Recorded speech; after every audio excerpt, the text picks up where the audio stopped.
Hey guys, Handicapable Gamer here, back with you once again. Today, I have some unfortunate news. We were given 3 PlayStation VR releases this week, and one of them has just jumped to the front of the class for PlayStation VR's worst title. The title, known as Herocade, was put on the PlayStation Store, and it is 9 different, I'm not even going to say games, I'll say mini games, that seem to have all been ported over from mobile. The 2 most notable ones are Dreadhalls and Sisters. Now, I purchased the game pretty much for those because those games are always touted as some of the best in not just mobile VR, but VR in general.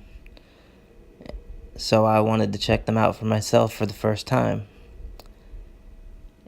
But in the meantime, the game also came with all the other mini games, and there wasn't really one in the whole bunch that really impressed me. And sadly, Sisters and Dreadhalls didn't impress me either.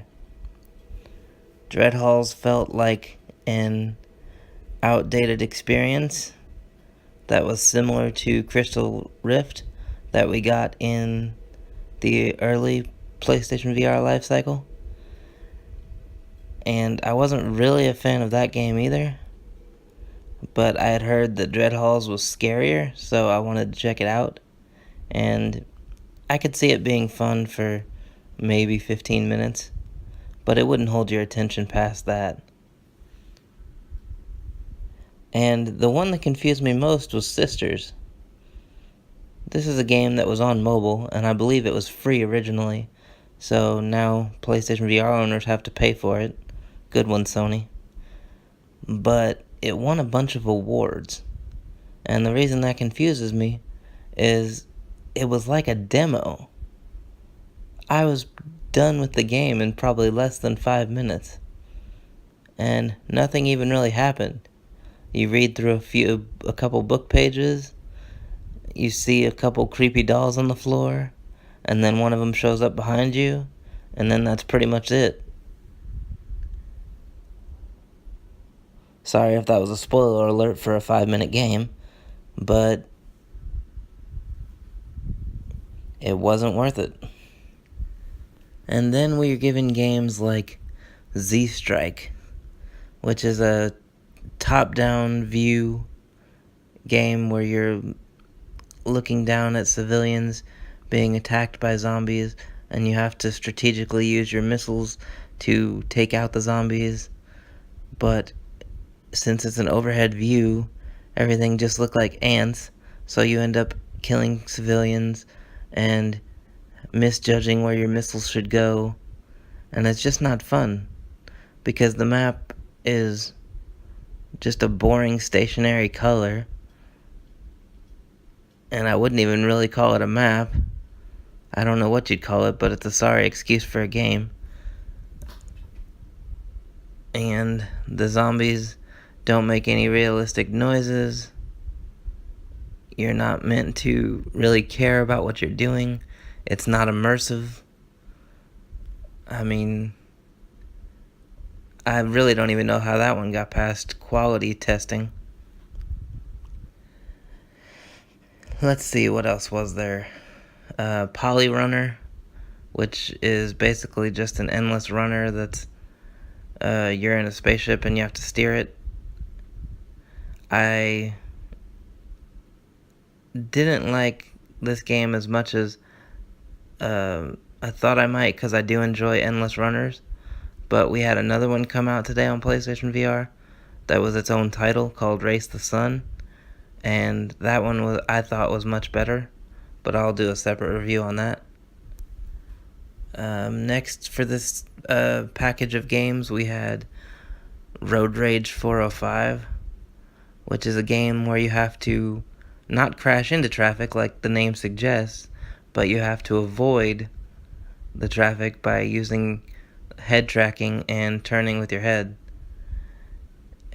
It works, but the sound effects for the engines are annoyingly loud. The art design looks like something off PS1, and this could totally be a free mobile game, so again, why are we paying for it?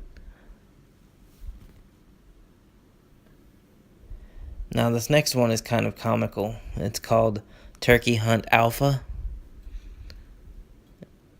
I like shooting gallery games. They're fun enough. They're good time wasters. So I jumped in, and first thing I can tell you is that the environment is not really 3D. It's not immersive.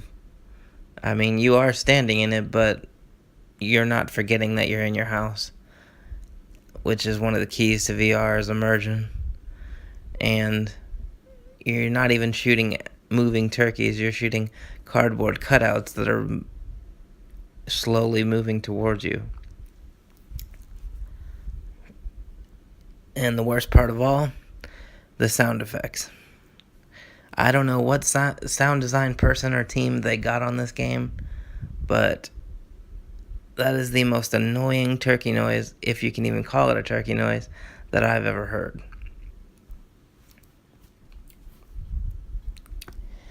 And let's see what's next. There was Space Bit Attack.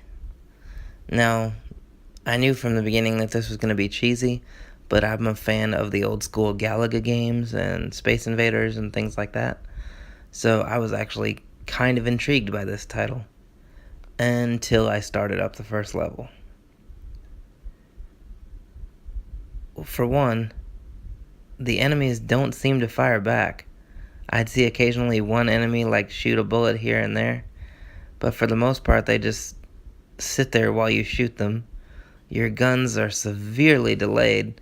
You hit the trigger and it takes like a solid 5 seconds for the bullet to reach the enemy.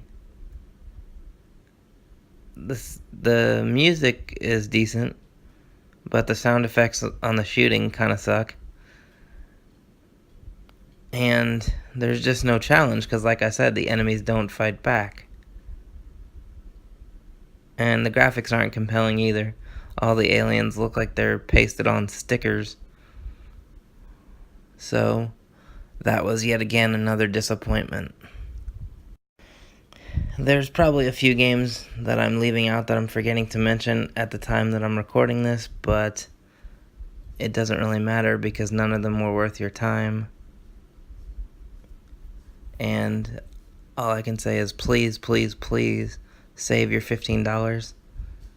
And now that I've given you my thoughts on that title, I just want to go on a little side rant here and say that PlayStation VR has been out in the wild for 6 months now. The system sold well. They've sold over 1 million headsets, and VR seems to be a technology that's going to stick around because people are enjoying it and there's lots of utility for it even outside of video games. But if you want to push the PlayStation VR and sell units and make people happy, producing shovelware like this and just spitting it out and charging us $15 is not the way to do it. I'm a proponent for all VR, but especially console VR, because being wheelchair bound, room scale VR is not really an option for me. So I want PlayStation VR to succeed. And when you have games like Star Blood Arena and Resident Evil 7 and Batman Arkham VR and Rush of Blood, those are the titles that are going to help the system. But this Herocade collection is going to do nothing but make people laugh and question who in their right mind even greenlit this project. So I have no problem with indie titles, but these aren't even indie titles. They're mobile games that you can get for free, and yet when you want them on a PlayStation, you've got to pay for them. So, please, Sony, you're not helping your cause. Stop releasing games like this.